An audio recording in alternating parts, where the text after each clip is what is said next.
Então vamos lá. Esse vai ser um vídeo extremamente ousado. E antes de você falar que não é possível, não só é possível, como eu já fiz para química e para biologia, muita gente assistiu aqueles vídeos e pediu demais por um de física e linguagens. Física eu acho que eu não vou conseguir fazer, porque eu ainda não consegui encaixar muita matéria fácil de aprender em pouco tempo, mas para linguagens é viável. E nesse vídeo eu vou te passar um roteiro para aprender metade da matéria de linguagens que cai no Enem em cerca de 8 horas. Então você vai ter que sentar por 8 horas, estudar com afinco nessas 8 horas e você vai sair outra pessoa em relação a linguagens. É claro que você não vai gabaritar linguagens com esse vídeo, mas tem o potencial de aumentar sua nota absurdamente. E esse vídeo é viável por um motivo bem simples. Se a gente pegar os assuntos que caíram nos últimos 11 Enems e ver o tanto que caiu cada assunto, a gente consegue achar um monte de assunto relativamente fácil e rápido de ver, que cai com uma frequência alta. Então você seleciona especificamente esses assuntos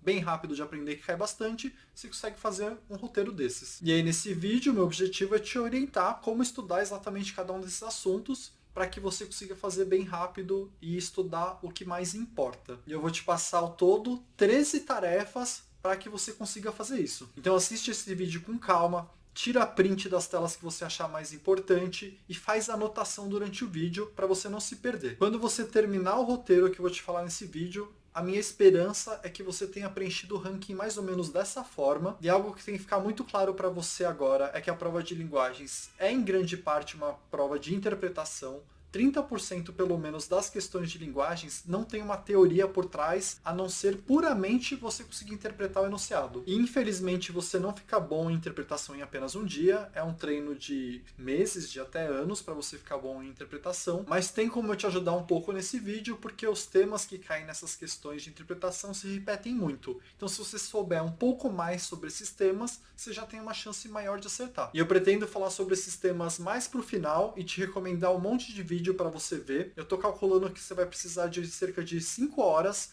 para sentar e ler um monte de coisa e fazer um monte de resumo, e mais umas 3 horas para você assistir um monte de vídeo, que vai ser tanto do meu canal como do Netflix. E é extremamente importante que você faça esses resumos enquanto está estudando, para depois você dar uma olhadinha antes da prova e fazer uma revisão rápida. E além disso, fazer o resumo em si vai te ajudar a aprender um pouco mais e decorar um pouco mais agora. Então não deixa de fazer um resumo de cada um dos assuntos que eu for mencionando. E outra sugestão é que se você for fazer esse roteiro que eu estou propondo nesse vídeo, você faça até sexta-feira. Não faz sábado, porque sábado você tem que descansar para a prova. É muito ruim chegar na prova cansado, você não vai render o tanto que você conseguiria render. Então vamos para a primeira tarefa do vídeo. Toda tarefa você tem que pegar e estudar de um jeito bem prático, como eu vou te falar, para render, senão vai demorar demais. A primeira tarefa é dos assuntos elementos da comunicação e funções da linguagem. Você vai pegar e estudar junto isso. Cada elemento da comunicação está relacionado a uma função da linguagem. Você vai pegar o nome desse elemento da comunicação,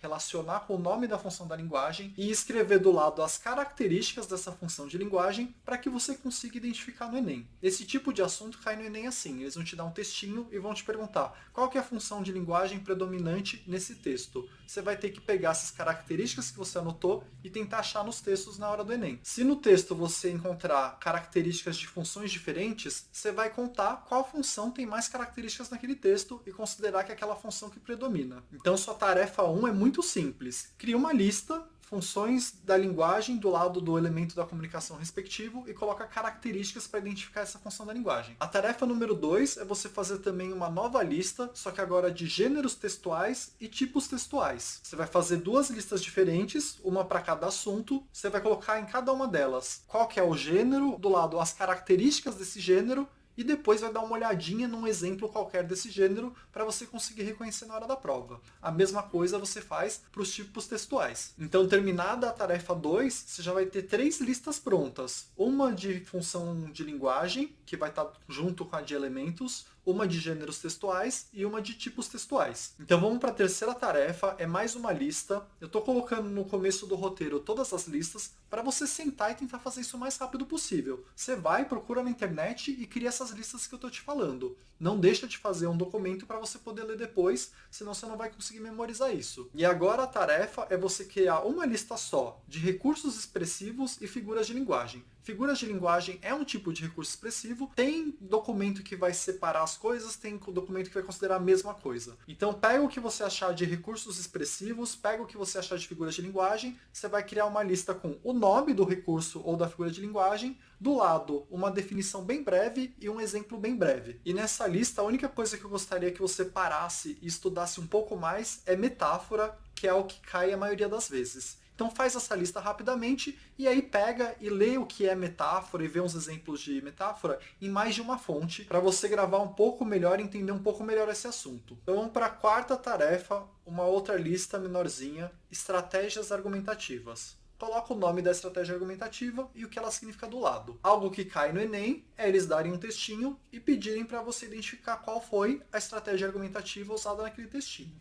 Estratégia argumentativa é um jeito que você pode usar como escritor de comprovar uma opinião sua. Então você vai lá, dá uma opinião, e aí você tem que comprovar essa opinião de alguma forma. Aí você usa uma estratégia argumentativa. Então procura isso e faz essa listinha com um foco em vestibular, é claro, que isso vai te ajudar. E se você quiser saber um pouco mais sobre estrutura de texto e argumentação, você pode dar uma olhada no meu vídeo sobre como ir bem em redação. Não faz parte desse roteiro vídeo, mas todos os vídeos que eu for falando, eu vou colocar o link na descrição. A quinta tarefa é sobre variantes linguísticas. Não tem como falar muito rápido sobre esse assunto, mas eu cheguei a escrever um conto sobre ele que fala o que é mais importante para o Enem. Eu vou colocar o documento na descrição para você baixar e dar uma lida. A sua quinta tarefa é ler esse texto, que já vai te dar uma ideia boa de como responder uma questão sobre esse assunto. E esse é um dos contos que eu tinha disponibilizado apenas para o Lumber Plus, que eu disponibilizei ao todo 28 contos. Então quem era membro já tinha acesso a ele há um tempão. É um conto bem importante, bem útil. Mas como eu queria que esse vídeo ficasse bem completinho, eu resolvi dar esse conto para todo mundo, porque vai te ajudar bem nesse assunto em especial. Então vamos para a sexta tarefa, e essa tarefa vai ser do bloco de linguística do meu cronograma.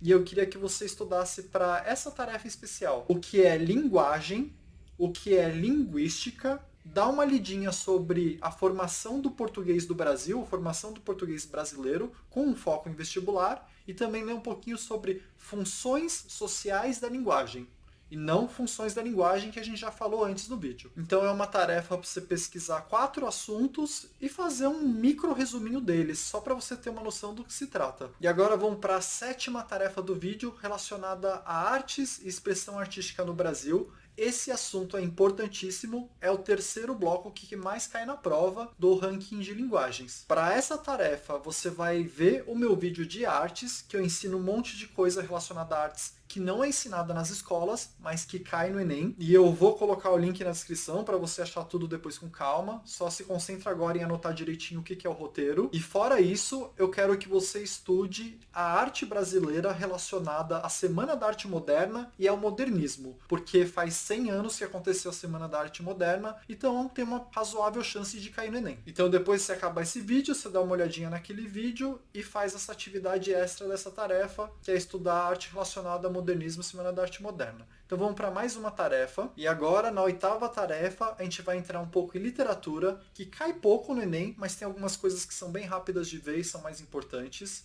Nessa tarefa eu quero que você faça 2 listinhas de comparação bem pequenininhas, comparando o romantismo com o realismo. Não é para ver os autores, não é para estudar profundamente. 2 listinhas de características, uma de cada um, para você conseguir diferenciar bem o que é romantismo, o que é realismo. Porque tem a chance de cair um textinho no Enem e te perguntar se aquilo tá mais para um ou para outro. E aí a gente vai para a nona tarefa, que também é de literatura. Eu quero que você veja bem rapidamente do que se trata o pré-modernismo e o modernismo, e faça uma listinha dos principais autores de cada um deles. E aí, se por um acaso sobrar tempo depois que você fez o roteiro inteiro, incluindo as coisas que eu ainda vou falar do roteiro, você pode voltar nesse assunto e ver as características principais de cada autor. Mas isso não é prioridade agora. A prioridade antes disso é terminar o roteiro. Porque esse assunto já é um pouco mais extenso que os outros e a chance de cair, historicamente falando, é pequena. Tem caído muito pouco nos Enems anteriores, então não vale a pena você gastar muito tempo. Então termina o roteiro, se sobrar um tempinho, você volta nesse assunto. E aí a 10ª tarefa é a última tarefa antes de eu começar a falar dos temas que caem mais no Enem, que é bem importante porque cai com uma frequência altíssima. Nessa tarefa se trata de poemas, que é importante no Enem. Não dá tempo de você sair estudando um monte de poema, porque isso é algo que demora muito, mas tem um vídeo meu de como interpretar poemas, que é algo genérico para você conseguir resolver alguns poemas na hora da prova. Então, quando você acabar esse vídeo e as tarefas anteriores, você vai lá no vídeo de poema e aprende a interpretar poema. E você não vai ter nenhuma tarefa relacionada à gramática, porque gramática cai pouquíssimo na prova de linguagens, gramática é bem mais importante em redação. Quando cai gramática, cai assim. Cai um textinho e ele vai te perguntar qual trecho é formal ou informal e você vai identificar isso por erros gramaticais. Então não tem como estudar um assunto específico de gramática, porque você teria que ver a gramática inteira e isso tomaria semanas para você aprender. Como cai muito pouco, não compensa nesse momento. Então vamos para a 11ª tarefa, que já é relacionada aos temas que mais caem no Enem, que é uma prova de interpretação, prova de linguagens. E um desses temas é direitos humanos. Para ter facilidade nas questões relacionadas a esse assunto, você pode ler a Declaração Universal dos Direitos Humanos. É uma leitura de 5 minutos, eu vou deixar o link na descrição. E aí a sua 12ª tarefa é bem simples. Você vai ver alguns vídeos curtos da Netflix, que eu vou colocar na descrição, que estão relacionados aos temas preconceito, luta social e desigualdade. São vídeos pequenos que criam um repertório absurdo para você em redação e são temas que caem demais na parte de linguagens do Enem. E aí só fica faltando a 13ª tarefa, que é a mais importante, a maior e a mais complexa delas. E eu vou até dar uma aulinha para vocês nesse vídeo mesmo para te ajudar. E essa tarefa está relacionada aos 2 blocos que mais caem nessa prova do Enem, que são os blocos de globalização e tecnologia, o que mais cai, e o outro de saúde e educação física, que cai muito também. A parte de saúde e educação física eu vou ajudar menos, porque é muito variada. O que eu tenho para te dizer de saúde brevemente, uma parte eu vou falar quando eu for falar de globalização e tecnologia, e a outra é que tem uns temas comuns relacionados à saúde, que você precisa ter uma noção. Uma delas é que exercício físico é muito bom para a sua saúde, está relacionado à redução de quase todas as doenças, inclusive câncer. Outra coisa importante de você saber que é um tema frequente é a necessidade de uma dieta balanceada na sua vida, uma dieta com salada, com frutas, com pouca gordura. E outro tema comum relacionado à saúde tem a ver com sono. É muito importante que você durma bem, que faça uma higiene do sono, porque também dormir mal está relacionado a muitas doenças. Tem uma outra parte de saúde mental que eu vou falar agora na parte de globalização. E eu não consigo te dar uma tarefa relacionada à saúde e educação física, porque é um tema muito variado, pode cair quase qualquer coisa nesse bloco. Mas para globalização e tecnologia, tem coisas que eu posso te contar e eu vou falar agora, que é basicamente uma aulinha e depois tem um resto da tarefa para você fazer, que vai te ajudar bastante não só em linguagens, como também em humanas. Então vamos lá. Eu vou te falar sobre um modelo extremamente simplificado da nossa realidade. Não tem tudo aqui. As setinhas desse modelo tem várias outras setinhas que poderia colocar, porque não é um modelo muito linear, seria muito mais um modelo tridimensional, mas eu criei esse modelinho para te ajudar, porque ele fala muito, muito, muito sobre a prova de linguagens e humanas, e eu acho que depois disso, se você tiver um tempo, você ainda pode procurar isoladamente cada termo, que vai aumentar demais o seu repertório e o seu conhecimento. Então, vamos falar sobre a atualidade. A atualidade foi interpretada por vários pensadores, filósofos e sociólogos, e cada um usou o seu ponto de vista para analisar a nossa realidade. Mas todos esses pontos de vista têm muito em comum o que aconteceu nas guerras, grandes guerras e Guerra Fria, e no pós-guerra. E eu já vou explicar melhor isso.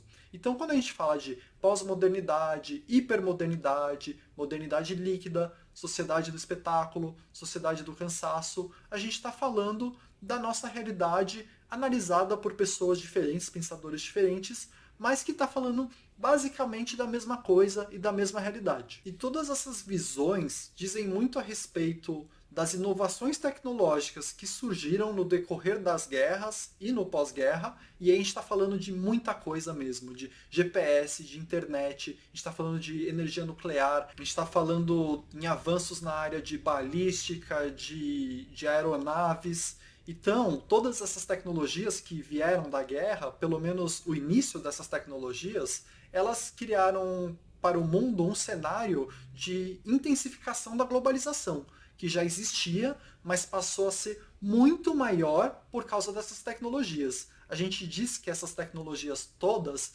elas encurtaram as distâncias no mundo e aceleraram o tempo. Então tudo ficou mais rápido de ser feito. Pra você ter uma ideia, antes a gente conversava por telégrafo, por cartas, e agora a gente tem a mensagem instantânea de um lugar do mundo para outra ponta do mundo. Então entrou numa fase tanto do capitalismo como da globalização extremamente exacerbada e totalmente revolucionária, porque a gente não tinha um comparativo com antes. Tudo mudou muito drasticamente e muito rapidamente. E esse movimento todo, que surgiu então na guerra, com os avanços tecnológicos, e que continuou acontecendo na Guerra Fria, um monte de avanço tecnológico, e intensificou completamente a globalização, trouxe uma série de consequências para o ser humano, que é o que o Enem cobra.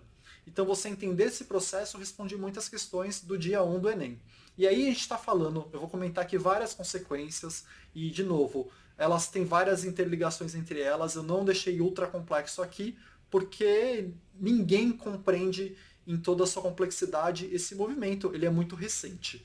Mas a gente está falando aqui de intensificação da globalização, a gente começa a pensar em mito da aldeia global. O mundo não é melhor necessariamente com a globalização. A gente tem um monte de problemas relacionados a essa unificação que em certo momento acharam que ia ser maravilhoso e pacífico, mas traz uma intensa desigualdade. Então a gente está falando aqui da riqueza não é distribuída igualmente entre os seres humanos, mas também não é distribuída igualmente entre os países. Então, enquanto um país está ganhando muito por vender o celular do último momento, tem um país com um monte de gente trabalhando em situação análoga à escravidão para produzir as peças desse celular e não ter o retorno que o outro país que está só vendendo, investindo em marketing, investindo em tecnologia, está tendo. Relacionado ao mito da aldeia global, a gente tem também a questão dos refugiados, que crescem diariamente e são muitos, que são pessoas que basicamente não têm uma nação mais, seja fugindo de pobreza, fugindo de guerras, é uma catástrofe e não tem uma solução a curto prazo, não sabe o que vai fazer, porque ninguém quer aceitar os refugiados,